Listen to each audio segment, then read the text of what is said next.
নমস্কার বন্ধুরা, RPS daily blog চ্যানেলে সবাইকে স্বাগত জানাই। আমি অসময় আমের আচারের রেসিপি নিয়ে চলে এসেছি। আমাদের গরমকালে আম হয়নি গাছে, কিন্তু এই সময় গাছে আম হয়েছে, বেশি হয়নি, তা ওই যে এক ঝুড়ি মতো হয়েছে। তা কাঁচা আমি পেরে নেওয়া হয়েছিল, তাই ওই আম দিয়ে আমি আচার বানাচ্ছি। দেখুন, আমি আমটাকে ভালো করে ছাড়িয়ে নিচ্ছি বটির সাহায্যে।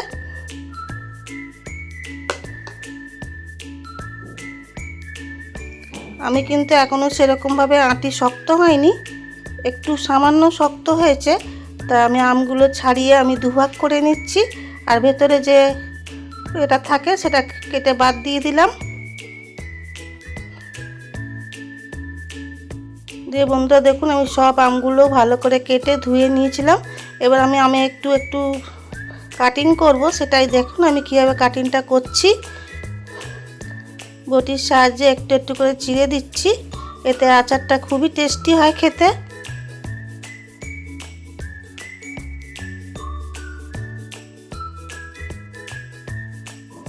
আপনাদের বোঝার সুবিধার্থে আমি আর একটা কেটে দেখিয়ে দিচ্ছি। আটি বেশি শক্ত না হলেও তাও আটির ভেতরে এটা শক্ত, ভালোই শক্ত হয়ে গেছে। আর কিছুদিন গাছে রাখলে হয়তো পেকে যেত, তা গাছে রাখা হয়নি, এবার এমনি হয়নি আম। দেখুন, আমি সবগুলো ধুয়ে পরিষ্কার করে জল ঝরিয়ে মুছে নিয়েছিলাম। দিয়ে এবার এর মধ্যে একটু লঙ্কা, হলুদ, সামান্য নুন আর বড় বাটির এক বাটি চিনি, আমি মিষ্টি আচার করব তাই চিনি ভালো করে মিশিয়ে নিচ্ছি।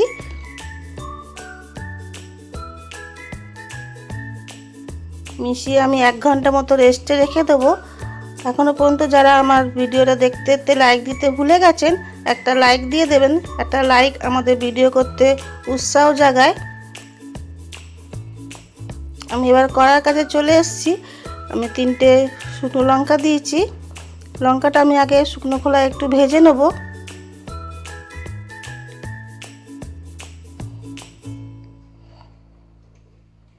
তারপর আমি 4 চামচের মতো 5 ফোড়ন দিলাম। 5 ফোড়নটা আর লঙ্কাটা ভালো করে ভেজে নেব, একদম গ্যাসের ফ্লেম কম করে, যতক্ষণ না একটা সুন্দর গন্ধ ওঠে। গ্যাসের ফ্লেম বাড়িয়ে দিলে কিন্তু এটা পুড়ে যাবে, পুড়ে গেলে কিন্তু ভালো লাগবে না। তাই গ্যাসের ফ্লেম একদম কমিয়ে এটা ভেজে নিতে হবে। ভেজে আমি ঠান্ডা করতে দেবো আর গুঁড়িয়ে নেবো এতে পরে।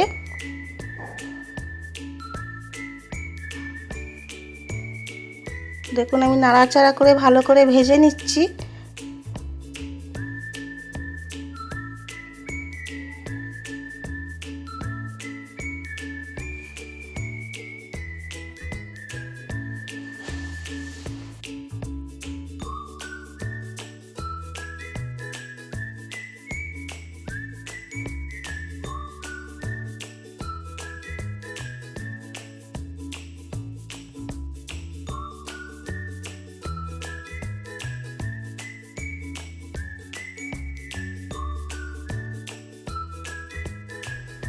আমার এটা ভাজা হয়ে গেছে, আমি এবার রেখে দেবো। এবার দেখুন, আমি যে আমটা চিনি, নুন, হলুদ দিয়ে মাখিয়ে রেখে দিয়েছিলাম, দেখুন কতটা জল বেরিয়েছে। চিনিটা অনেকটাই গলে গেছে। আমি একটু এটা হাতার সাহায্যে মিশিয়ে নিচ্ছি ভালো করে। এবার এদিকে একটা কড়া গরম করে বসিয়ে দিয়েছি। এবার এই আমটা আমি দিয়ে দেবো। দেখুন, সবগুলো আমি দিয়ে দিয়েছি। এবার একটা খুন্তির সাহায্যে ভালো করে একটু নেড়ে দিচ্ছি। এখন কাঁচা আছে, মানে তার জন্য কড়াতে অনেকটাই লাগছে। এবার একটু চাপা দিয়ে দেবো। 5-7 মিনিটের মধ্যে চাপা দিয়ে রেখে দিলাম। এদিকে আমি দেখুন যে মশলাটা ভেজেছিলাম সেটা গুঁড়িয়ে নিয়েছি। আমি কিন্তু এত মিহি পেস্ট করিনি, একটু দানাদার রেখেছি। দেখুন, 7 মিনিট পরে ফিরে এসেছি।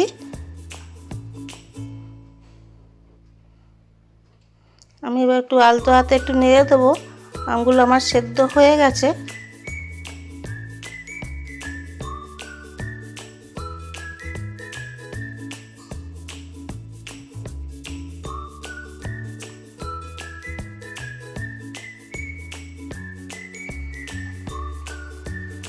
দেখুন আমার আম কিন্তু পুরো সেদ্ধ হয়ে গেছে, আমি খুন্তি দিয়ে একটু দেখে নিলাম।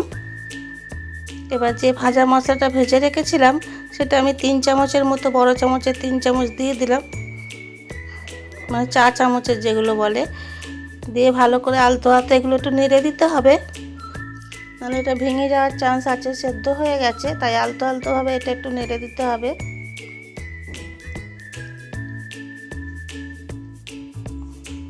দেখুন আমি আলতোভাবে একটু নেড়ে দিচ্ছি যাতে মশলাগুলো সবার সাথে মিশে যায়। দেখুন এটা আমার রেডি হয়ে গেছে। আমি গ্যাসের ফ্লেম অফ করে 5 মিনিটের জন্য একটু ঢাকা দিয়ে রেখে দিলাম। তারপরে দেখুন আমি প্লেটে সার্ভ করে দিচ্ছি। দেখতে যেমন সুন্দর হয়েছে, খেতেও কিন্তু দুর্দান্ত লাগে। আর একটা কথা, আমি এতে একটু ভিনেগার দিয়েছিলাম যাতে আচারটা অনেক দিন ভালো থাকে, সেটা স্কিপ হয়ে গেছে, সরি তার জন্য। দেখুন পুরো আমার আচারটা একদম রেডি হয়ে গেছে। যদি এই আচারের রেসিপিটা কোনো নতুন বন্ধুর ভালো লেগে থাকে তাহলে চ্যানেলটা সাবস্ক্রাইব করে পাশে অল বাটনটা প্রেস করে রাখবেন। যখনই আমি কোনো ভিডিও দেবো আপনাদের কাছে পৌঁছে যাবে। আর পুরনো বন্ধুদের অনেক অনেক ভালোবাসা। আজকের মতো আসি, টাটা।